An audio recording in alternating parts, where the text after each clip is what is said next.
Hi, it's Therese and I'm here for Altenew, and today we're going to create a layered laurel wreath. And this is using the Layered Laurel Stamp Set, which is a really quite a unique layering stamp set.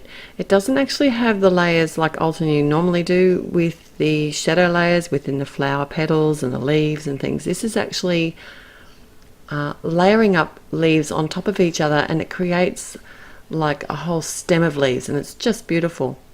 There's two different sizes of leaf image in this stamp set, and as soon as I knew it, as soon as I saw it, I knew that I wanted to create my own wreath, and I wasn't sure how it was going to go. So I thought I'd use the smaller image, and there is a stamping guide on the back of the pack or at the blog as well, so you can check that out.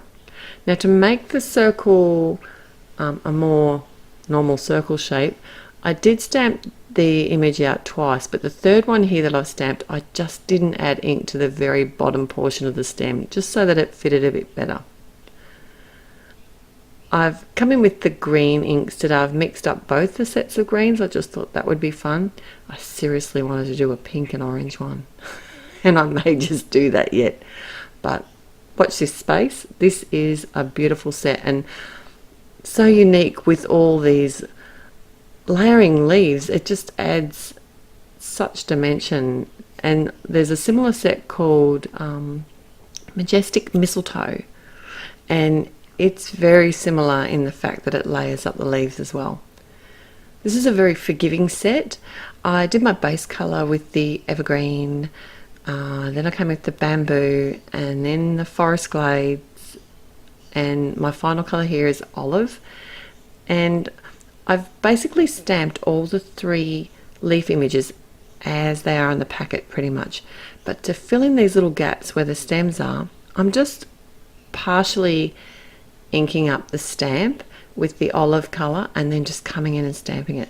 So it isn't going to be a perfect circle, but definitely very forgiving. As long as you follow the lines of the main stem, it's really easy to do. I was really surprised at how easy this stamped out. I did decide to fussy cut the image out just using a pair of scissors. I left fairly wide border on it today. I just wasn't really sure where I was going to go with this. I did sort of toy with the idea of adding some sequins or some gems or enamel dots, but once I put my card together, I actually really liked the very sort of plain version, if that makes sense. Now, to cut out the inner portion of my circle, the easiest way to do that is to actually cut away like a rough center and then come in with your scissors and then just cut it like you normally would. So I'm still got my scissors holding them fairly straight and then just moving my cardstock around. The hardest part here is actually getting started. Once you've started cutting and you're on a roll, you'll be at the other end before you know it. So like I said, not a perfect wreath circle here, but beautiful layers of all these greens. I think it looked really pretty. My sentiment today comes from the Build-A-Flower Poinsettia set. I've got a panel of the pale grey cardstock and I'm using the embossing ink from Altenew to add my sentiment. I really like the mix of fonts in this sentiment with the nice scripty word and the very kind of it's a real thin sort of capital letters in sitting beneath the script. It just adds such having the two different fonts together works really well. I like it. Even if they're separate fonts, often this is when I do mix and match my fonts. That's exactly what I'll do. I have one that's scripty and then one that's nice and bold and plain. So I white heat embossed that with the pure white embossing powder, and then I'm coming in with my artist markers. These are from the set B and they're in the purple family, really pretty colours. And I thought it'd be fun just to colour this little thing. I could have stamped it. This bow is from the Bells and Bows stamp set, and it does have a layering layering sort of stamps to fill it in with, but I know I like to colour it, and why not? I find that sometimes I find colouring very, very relaxing, and I just wanted to use the new artist markers. They are really pretty.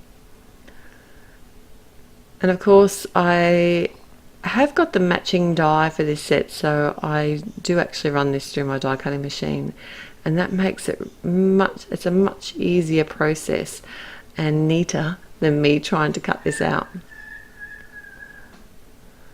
I think I need to shout myself some new painter's tape. It's barely got any stick left in it. Alright, so I've got a top fold card, and I'm adding some adhesive to the center of that, and then I can just attach my pale grey panel directly to the front of the card. I did decide to pop up the Layered Laurel Wreath, and I've just used some foam dots to do that with. And because it's not a perfect circle, what I decided to do was sort of offset it, not offset the circle wreath, but offset the areas that weren't as boldly stamped with the leaves, and then I can just use my glue dots to come in and pop my little bow on the side. And that's my finished card for today. Thanks for joining me. You can find heaps more inspiration at the Altenew blog. If you haven't come from there, head over and check it out. Till next time, happy paper crafting. Bye.